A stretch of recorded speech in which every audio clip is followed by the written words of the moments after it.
So our next topic is your battledore placenta. Battledore placenta. So the battledore placenta comes from the word battledore, which is actually a racket. Okay, and if you're familiar playing, kung familiar kayo sa paglalaro ng table tennis, parang ganun ito. Kung familiar kayo sa paglalaro ng badminton, parang ganun ito. Okay, yung kanyang raketa, para siyang sperm. Diba? May malaking ulo, tapos may pabuntot. Okay, which resembles this placenta. So what's the problem with this placenta? The problem with this placenta is that normally cord originates from the center of the placenta. With this one, saan nag-originate ang cord?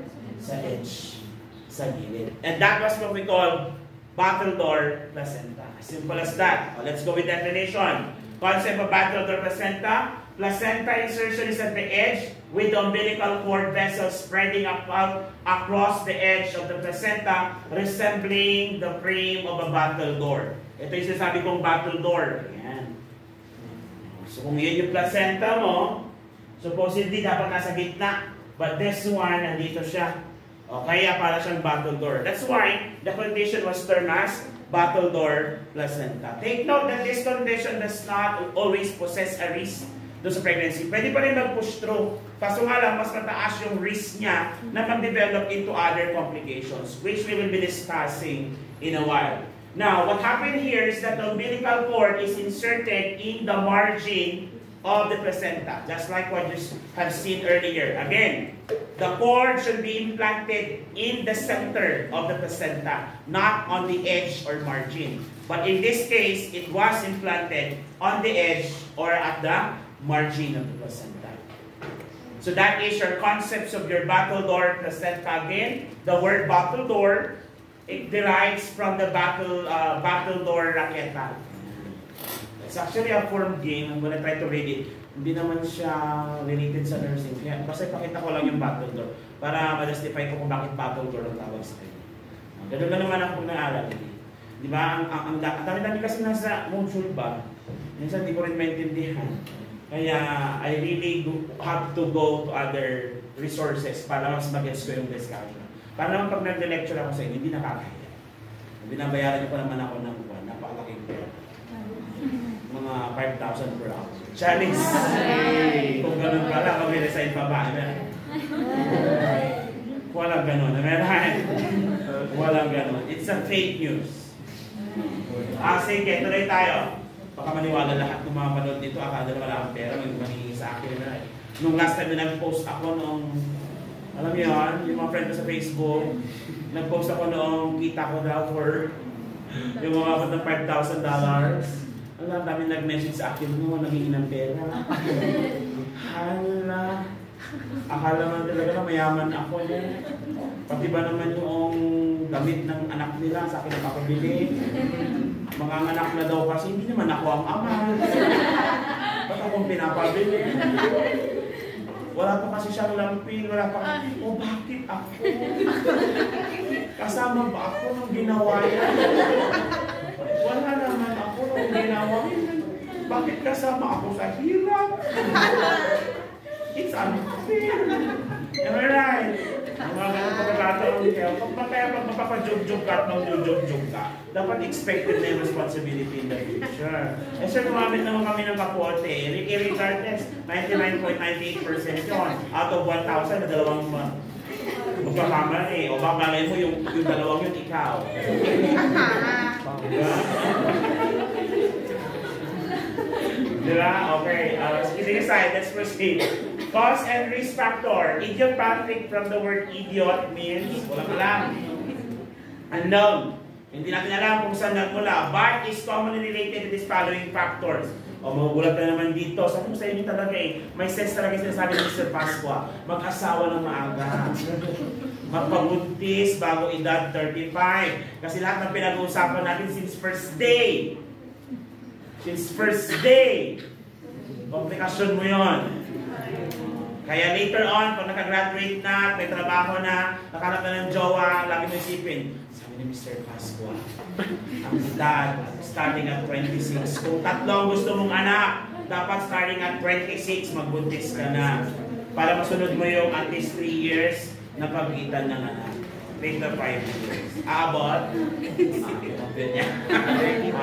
32 daw. Abot yan. Okay? Risk factors. So maternal age over 35 years old are slightly higher risk. Ang sinasabi lang naman kasi nito is mataas ang cases natin in terms of the older age na nagbubuntis. Not necessarily mean na kapag ikaw ay nagbuntis ng about 35, you will develop this condition. Kaya kung mapapansin nyo, kadalasan kapag napapagawa ko ng concept map, I always ask you to go with the physiologic process, then connect it with the idiopathic cause. Kung wala naman siyang exact cause. And you add the risk factors. Kasi nga, kapag in-every-line mo yan, parang sinabi mo lahat ng mabubuntis ng 35, magkakaroon ng ganitong komplikasyon. Hindi naman po. Tama po ba? Yes, yun ang direct cause na tinatawag. Pero kung hindi naman siya direct cause, then you should not be using a direct line to connect. Kasi parang sinabi mo, ang cause nito lagi ay ito, which is not. Kasi karamihan ng, actually, like sinasabi ko kahit sa review center, when you answer your board exam and it was asking for the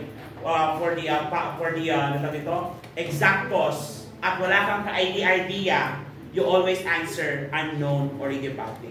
Because majority of the diseases and condition in both your maternal and medical surgical nursing book are unknown by nature. Yan. Karamihan talaga unknown by nature. Kaya nga kahit sa mga books, ang nakalagay lang risk factors lang, predisposing tsaka precipitating lang lagi ang nilalabas. Tama ba? Yes. Okay. Next, multiple pregnancies may be added increased risk and placental abnormalities. Okay, that happens in previous pregnancies. And of course, kung hindi ka masyado nakabuo, if you underwent in vitro fertilization. In vitro fertilization is slightly expensive here in the Philippines, no? Tapos sometimes you really have to go abroad pa. Mas maganda yung direct insemination na lang. Yung bang direct insemination, I watched a movie about that yung blind soldier siya, tapos may dalawang magnanakaw. Pinasok yung bahay niya. Tapos nung pagdating na sa basement, meron palang kidnap victim doon. The girl who parang nakahikin run doon sa anak niya, kaya namatay yung anak niya. So ang gusto niya, she will be impregnating that woman, okay, para kapalit ng anak niya namatay. But he will impregnate her not through sexual contact but through direct insemination. So mag-masturbate siya in a petri dish, tapos kukunan niya yung syringe, tsaka inalagay sa vagina, then push. Ganon. So kung gusto mo, so yung mga kwandi tayo makipag-ganon, pero gusto mo kapag-anak, pwede naman yun. Okay, kasi nandito baka daw umulog at kumidla, pero gumaganap, di ba? Okay. Okay, that is your cause and risk factors. Now, what are the possible complications? Possible complication natin, and this one is the most dangerous among all the complications of your Battledore, your vasa previa. So I already have a video about vasa previa uploaded last night if you want to watch it. Okay, of course, this will be included in your exam as well, more or less. I haven't seen it. Okay. So, vasa previa, okay, is basically a condition on, alam niyo ba sa placenta previa?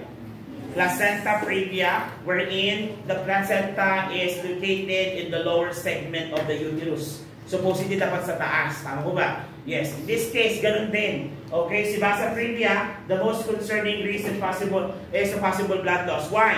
Because si uterus sa taas, pero yung placenta, yung kanyang cord, vasa, the cord, slouch down, papunta doon sa cervical opening. So, nagkakaroon ngayon tayo ng what? Ng cord between the uterine wall and the fetal head. Malapit sa cervical os. Now, these blood vessels or these cord are unprotected. Okay? Parang sa placenta previa, madali din silang mag-rupture. Kaya afford sila for bleeding. So, you remember, kapag ito na severe yung blood vessel, tatlong blood vessel yon, 2 arteries, 1 vein. Tatlong blood vessel ang naputol or na severe, that would be severe blood loss. Okay? Kaya mag-ingat tayo. Okay? Kaya nga life-threatening condition ng vasa previa. So please watch the video regarding that. Preterm labor, increased risk due to the abnormal position of the placenta. Okay? Then restriction growth or your FGR, your fetal growth restriction. Then we have your placental abruption and your hemorrhage. So your hemorrhage is both related to placental avasa previa and abruptio placentae. So you have to watch for hemorrhage, okay? So what is the easiest way to monitor for presence of hemorrhage aside from looking at a obvious blood loss? Kasi minsan internal ang blood loss. So ano yung dapat? You always check the blood pressure. Okay? Kapag yung blood pressure mo ay mababa, tas accompanied by tachycardia, takip niya, compensatory mechanism na yon, medyo late stage na yon. Actually, that is already your shock syndrome. Shock syndrome may lead to coma, then coma may lead to death. Clear tayo? So you have to watch out their signs and symptoms. Okay, so that is your Battledore placenta. Do you have any question? Are you sure? Okay, pag sinabing circumvallata, anong clue word natin doon? Thickening and rolling up of the edges of the placenta. While Battledore naman is that the cord originates in the margin or edge of the placenta. And as you can see, halos parehas lang din naman ang kanilang management, ang kanilang complications, and the risk factors. Isn't it? Yes, okay? So kapag favorable, pwede pa rin ba sa'yo i-deliver normal spontaneous delivery? Yes, that's still the most ideal. But if it's already having fetal distress and fetal well-being is already compromised, then cesarean section is the course of action. Are we clear?